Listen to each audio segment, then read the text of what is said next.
You're listening to the Self-Disruption Show on iHeartRadio with Audrey Lawrence, hacking business, science, and psychology to smash your goals. This is Audrey Lawrence, and you're listening to the Self-Disruption Show on iHeartRadio and WWPR in Tampa Bay, where we hack psychology, business, and neuroscience to get us closer to our goals. I am calling all leaders, brand ambassadors, engagement specialists. If culture isn't top of mind, finger on the pulse, triaging your organization, your community, your church, your synagogue, your network of friends, even your household, then you're missing a key part in your leader toolkit. Culture is the blood life. Healthy culture, like a body, flows like an athlete. And unhealthy culture, it's a heart attack waiting to happen. Empowering leadership is the multiplicity of success with an unpierceable veil of positive culture, dependent while being independent. Culture is happening all around us. True leaders understand that by rising the tide, it lifts all boats. Well, today, as promised, I have brought you two of the top thought leaders, not one, but two. Two of the three authors of the book, The Culture Puzzle, Dr. Mario Moussa and Dr. Derek Newberry. Now, I would give you all of their resumes, but it's only a half-hour show. But I'll give you some of the highlights. Both of them have worked on one NPR, Time, Business, Forbes, articles across Newsweek, Entrepreneur, you name it. I don't really have enough time. And they both are professors at Penn and Dr. Moussa also at NYU. Welcome to the two of you, and thank you very much for being here. Thank you, Audrey. It's great to be here. Great to be with you, Audrey. So culture to me is this sort of hidden conversation that not all leaders have stacked their toolboxes for the agility and the health of an organization. Why do you think it is? And I'll start with you, Derek. Why do you think it is that we miss this opportunity of putting our finger on the value of culture?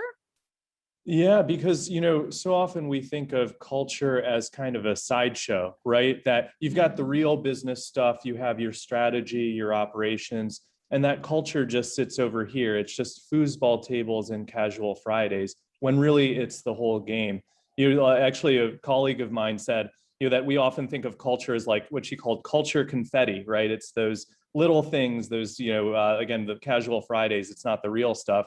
The irony is the person who said that was in WeWork before the big collapse, pre-pandemic and all of that. But I want to say it's not that colleague's fault that WeWork went the way it did. In fact, it's actually an illustration of the problem. I think if you look at what happened with WeWork, it was supposed to be all about we, but Adam Newman and his leadership team, I think, really forgot to cultivate culture in a very real way from the ground up, real behaviors tied to not just values, but things like strategy, and treated it as kind of a sideshow, like free tequila shots and things like that. So if you're not treating culture as the core of your business, which it absolutely is, it's going to get away from you and it's going to really hurt performance. Agreed. Mario, what are your thoughts on what Derek said, and how is it that we've missed this enigma, the most powerful asset that ties us together? Yeah, well, Audrey, I think it's a bit of a paradox, because culture is everything, and we believe it is everything. And when you hear people talk about it, they'll say it's things like it's how we dress, it's how we talk to each other, it's what we eat, it's how we conduct our meetings, it's when we show up to work, and so on and so forth. And we believe it is all those things, it is everything, but that's part of the challenge. If it's everything, it's nothing. How do you wrap your arms around it? So what we did in the culture puzzle is kind of go back to the beginning, and we looked at, okay, what does the social science tell us about culture? What do anthropologists say? And one of our third co-author is Greg Urban, who's one of the world's leading anthropologists, and his work and the work of others in the field show that basically what it is it's four things. So what we try to do is take everything and boil it down to a few things that give you a credible handle on culture and what makes it move. And what we identified by doing that work is, one, it's vision. So it's interest, it's needs that we have, basic human needs, it's habits, it's the history of our organizations, the way we've done things, and then it's innovation. And you could think of each of those things, we call them forces, as kind of prompting questions that everybody asks when they get together. So vision, where are we going? Interest, how do we get our needs met? The needs for connection, the needs for recognition, habit. What are rituals that reinforce the way we do things? Innovation, where's the creativity happening? So it's everything, but I think if you're going to make culture manageable, you have to make it pretty simple. And that's what we do in the culture puzzle right from the very start. What I think is so interesting about breaking it into four is that I was expecting to hear attributes that were so far out of my skill set or so far beyond my day-to-day application. But this has tremendous day-to-day application in my locality, in the next 5 people I deal with, in my household, in whatever it is that my initiative is to work with people. I struggle to believe that this is exclusively for business. I feel for all up and coming leaders that leadership is tied to these 4 attributes. And I ask my listeners to think about what the conversation sounds like when it comes to vision and what it comes to innovation and the habits and your interests. These are fair questions that accelerate your success. We see it in innovators' DNA. We see it in positive disruption. Again, it's these 4 assets that create results. And this is a lesson to ourselves. This sounds like something, Mario and Derek, we need to put into our toolbox. We need this book to drive assets in our own leadership path. So where can we find the book? You can find it just about anywhere. You can find it on Amazon. You can find it on the publisher's website, Barrett Kohler. You can find it at Barnes and Noble. You can find it in your bookstore on June 22nd. So you shouldn't have a hard time picking up a copy. Wonderful. So what I loved so much about reading some highlights and sort of the takeaway is the tribe of tribes. What a very cool way to think about culture. Can you explain to me or sort of break that down when I'm in my own environment in my small little now remote disparate team? How do I borrow some of these tools to build a stronger culture? Yeah. So Derek, maybe I'll start with that and then toss it over to you. So the first thing that's really important to recognize is we like to be in small groups. We're social, human beings are social, people are social, and they like to be part of a group. And what happens pretty quickly when a group of people starts working together, whether it's in sales or manufacturing or finance, is they form a little culture. That's one of the interesting things about culture. People come together and a culture forms. And then that culture kind of defines us as people, as human beings. So anyway, that's your tribe. And the other thing that's really interesting about that phenomenon is it could happen with a couple of people, let's say, who happen to take a break at the same time or share a set of interests, or they went to the same school. So anyway, we form these little groups, these tribes, and that's a good thing because we form around the 4 forces that we talked about. We have a common vision. We have a set of rituals that define us. But then the challenge is, okay, how do you build an organization? And that's where Tribe of Tribes comes in. And there, the issue is, how do we tell a story that's not only about one part of the business or one part of the organization, one group, but all of us? And back to your idea of a toolbox, I think a really good place to start is, all right, what are the stories that people are telling in their tribes? And then how do we bring people like representatives from those tribes together and then create a unifying story that helps us imagine one organization or a tribe of tribes? That's what we mean by a tribe of tribes. It's a shared story that unites all of the groups in an organization and gives them a sense of purpose. Derek, you want to pick up from there?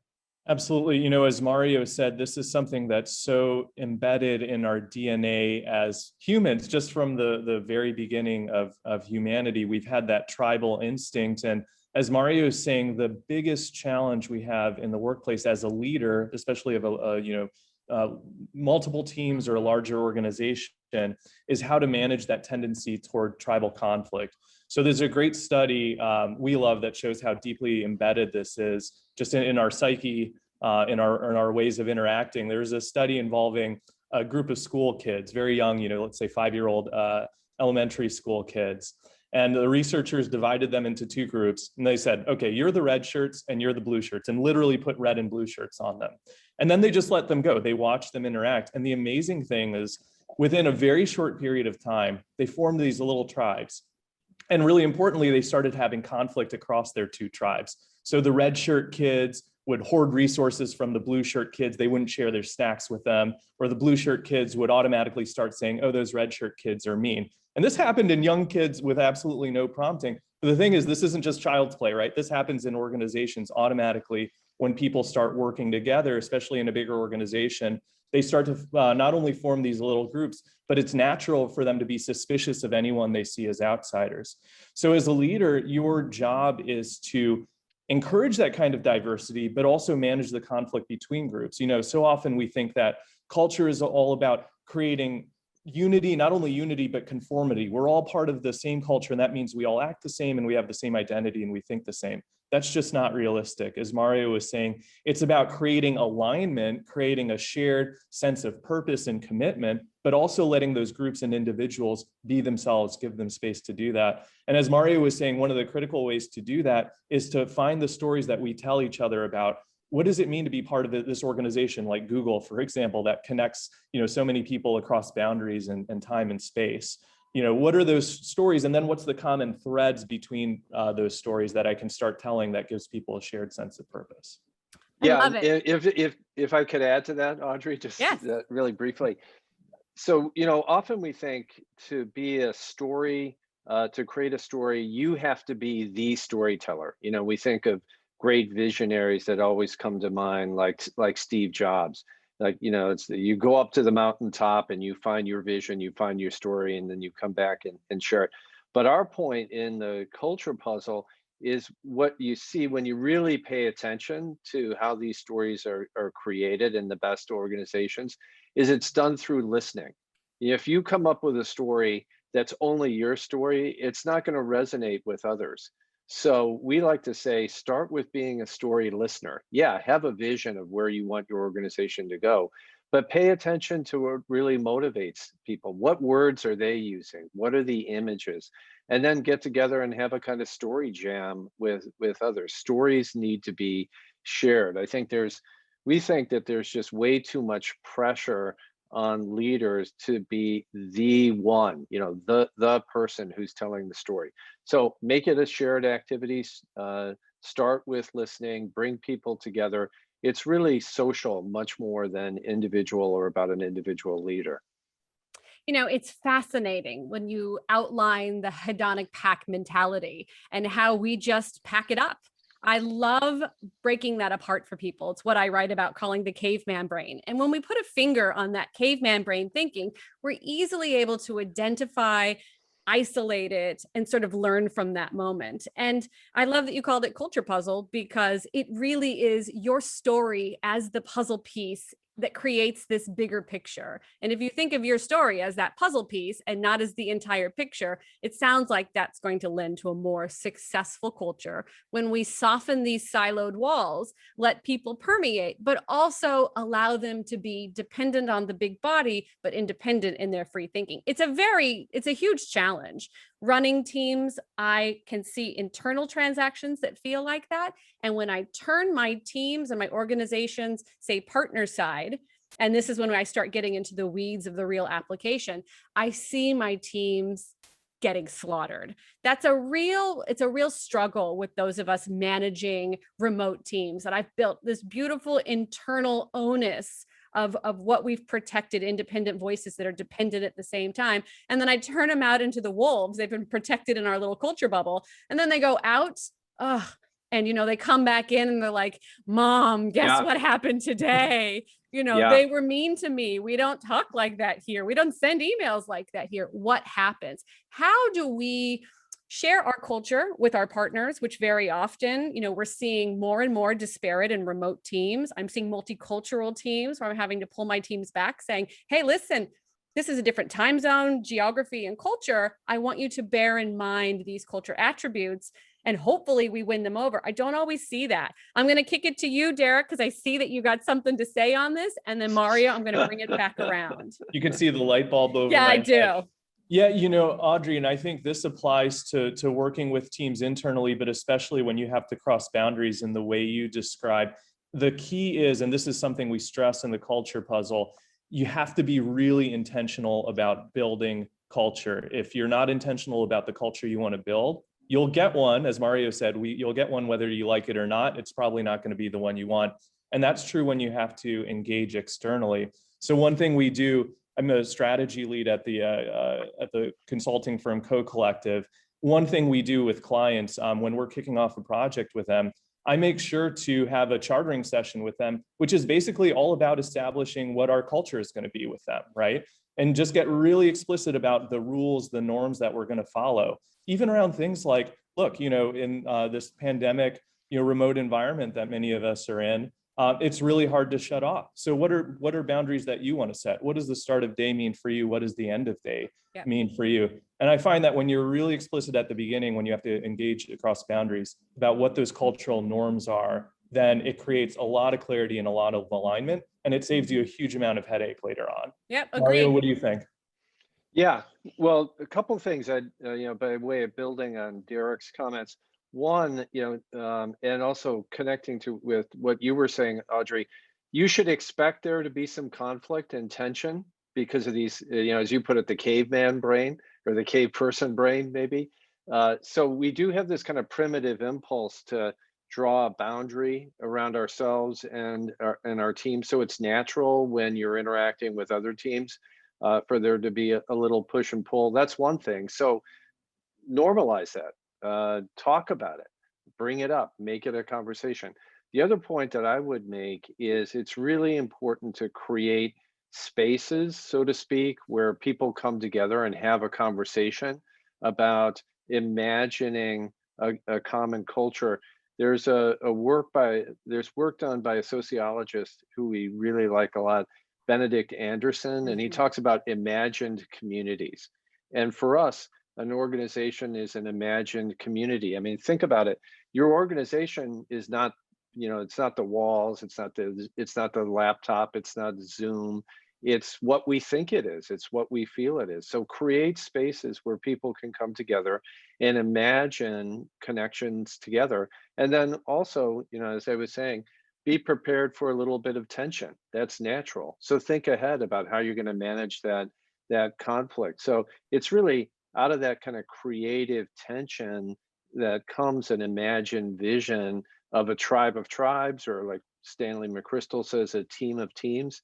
That's a way of working. That's all about a way of working together.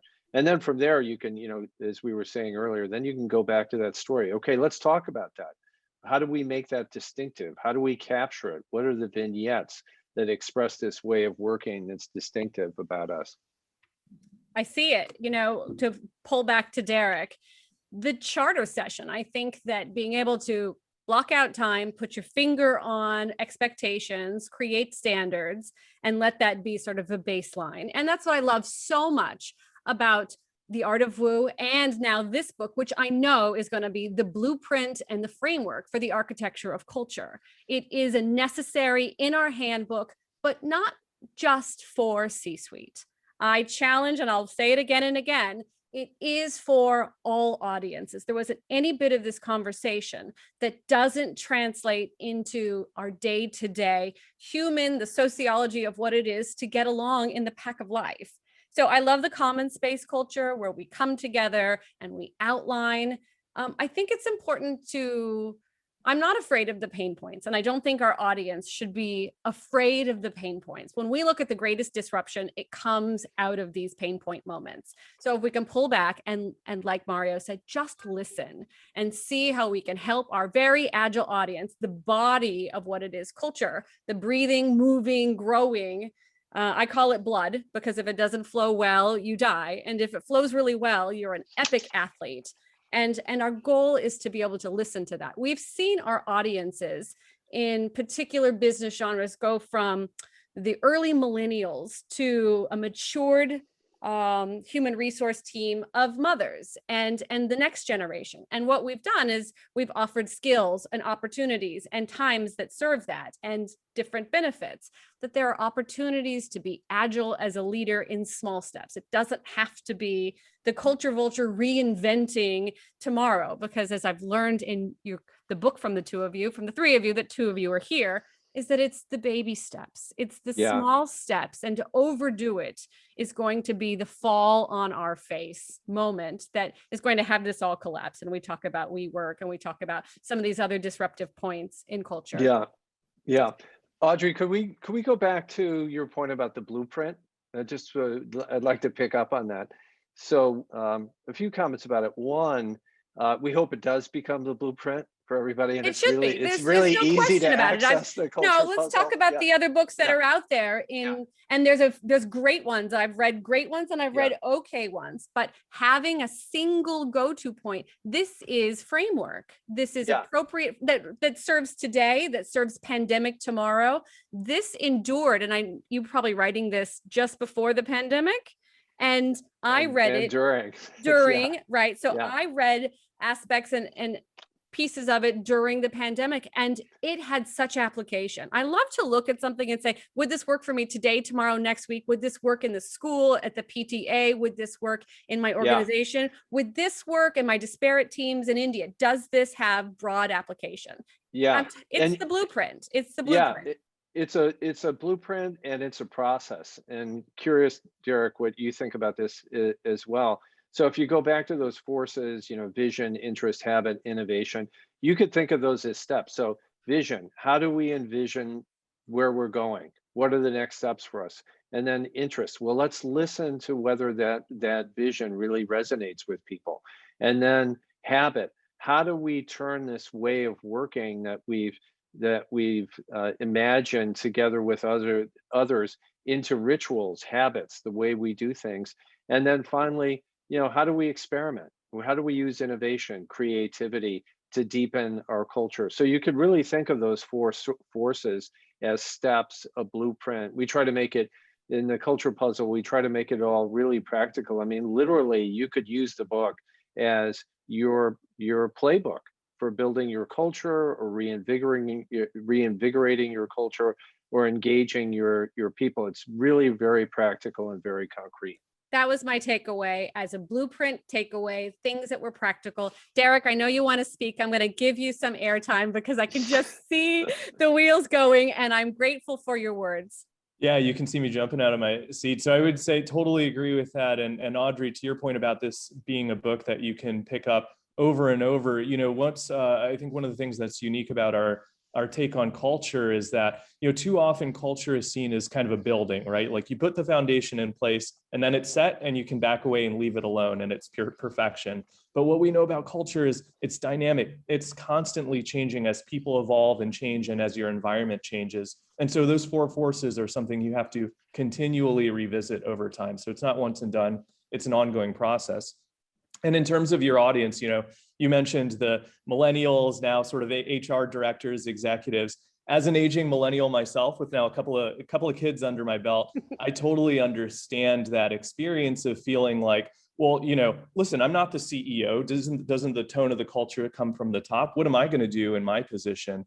And what I would say is it's absolutely right, Audrey, that you can influence culture wherever you are. If you've got an organization of 10,000 people or 50,000 people or 500 people, you've got 500 culture CEOs who are waking up every day and making decisions about what the culture is going to be, because it comes down to their behaviors and how they show up. So this is definitely a toolkit that you can use to create influence and get things done at any level, no matter where you sit in the organization. I agree. I don't even think it is an opportunity for you to create culture. I think it's incumbent upon you looking at the status of the world. Turn on the news, people. Tell me that we don't have a culture issue. If it can't start with culture for one, culture for how I treat myself, how I expect to be titled, how I treat those around me, how I take the time to pause. And I love how you wrote about tattoos. I don't have any, but I love how you invite the conversation and lay the groundwork to say, yeah, why not?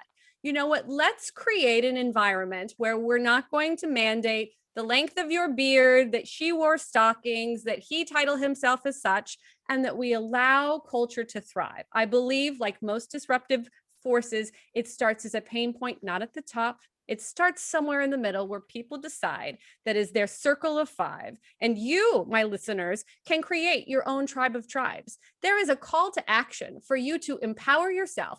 I say you skip Starbucks today. I say you probably don't sign up for the next leadership coaching seminar, because if you want to know what leadership is, and I challenge the word culture, I want to swap out that word for leadership and say that real leadership puts their finger on the pulse of what it is to move people. Leadership leads. And if you can't understand what people are doing, then you cannot lead them. Understand what it is to get in the heads, the hearts, and the minds of the people around you and help them find their X factor. When you help people reveal the best in themselves, then you will see the tide rise, all of our ships. Here, here. Yeah, and Audrey, I'd say culture is about the heart. It's about connection. It's about caring. Margaret Mead, the great anthropologist, said that culture appears, in the record when we see evidence of healed, broken bones. And what that told her is people started to take the time to take care of each other. And that's when we really became human. So I think we would emphasize, and we do emphasize in the culture puzzle, a couple of things. One that we've talked about here, which is listening. We don't do enough listening. It's hard to listen. You have to practice it, but I think that's a good place to start when you're growing a culture. And then caring. Everybody has this basic need to feel that others care about them and they're important. So if you start there, I would say to your listeners that if you start with focusing on listening and caring, you're going to create a really rich soil for culture that engages people and brings the performance of your organization to the next level. I could hog all of their time. Can I just say to my listeners, if you could be here with me, I am just beaming from like ear to ear, because the opportunity to talk about what we're doing, people, we're spreading well-being through empowerment of acknowledging somebody else for the sake of success. An unpierceable veil of culture to protect people. And what we're talking about is protecting differences. We're protecting rights. We're protecting people's opportunity to grow. And how could you not want the tools, the skill, the handbook, the blueprint, the architecture, whatever nomenclature you would like to tie to this? This is the single, I'll call it, living source of information. I want everybody to tune in and grab this book. I want to give words to each of my guests. So I love to just turn over the mic to each of them and give an opportunity to say their sort of takeaways, the things that I forgot to put my finger on, the things that I meant to say and wasn't able to call out. Derek, I'm going to toss it to you first. This is your opportunity to just share with the listeners what you wanted to say and I didn't get around to.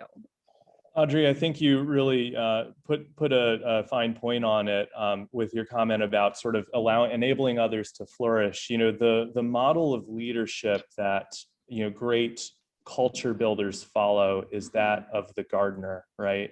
And this is a concept that we've heard with Tony Hsieh talked about it and how he tried to be sort of the architect of the greenhouse of the culture that is Zappos, right? It's all about not sort of dictating to people what to do, what to think, how to be, but creating an environment that allows them to be their best selves and allows them to flourish. That's really what being a great culture builder is all about, being a gardener. So I think if you keep that sort of mindset and approach in mind, again, no matter where you sit in the organization, you're going to create great people around you and develop great people around you, and that'll reflect on you and that will sort of benefit you as well. Thank you, Derek. Amazing. And Mario, let's hear the thing I forgot to talk about. It's all you. Yeah, thanks, Audrey. I would say that no one owns culture. There's no single owner. We're all part of it. It's about interconnection. So, what I would say to your listeners and viewers is everybody can have an impact on culture. You often hear culture begins at the top, but we're all part of a culture. Culture is always moving through us. You talk about the lifeblood. It's really the lifeblood of us as human beings and our organization. So everybody's part of it. So the way you engage with others on Zoom, the way you have meetings, the emails you send, they're all part of culture. So I think it's really important to remember that with every act, every time you reach out to others, you're extending the culture, deepening it, reinforcing it, and changing it. And I think that means that all of us can shape the culture that we're in and have a positive impact. That's beautiful. The two of you, I can't thank you enough for your time today. My closing sentiment on culture is to bear in mind those around us that come with maybe disabilities. Myself as a severe dyslexic, culture has always empowered me in my life. I've been able to make strides forward when people were able to carve out a lane for me. And when we carve out lanes for people, we create a space where there is no competition, letting people's X factor elevate them and the entire organization to the top. I implore my listeners to find the unique gifts and talents that culture protects, but the unique person supports and has an opportunity to build out their own lane, that you, again, rise the tide for everybody. This is Audrey Lawrence, and you've been listening to the Self-Disruption Show on iHeartRadio and WWPR in Tampa Bay, where we hack science, psychology, and neuroscience to get us closer to our goals. A sincere thank you, and follow us on all your social media outlets. Thank you for listening to the Self-Disruption Show with Audrey Lawrence. To learn more, go to audreylawrence.org and follow us on your favorite social media. Don't forget to like and subscribe. Grab your free downloadable gift at audreylawrence.org/gift.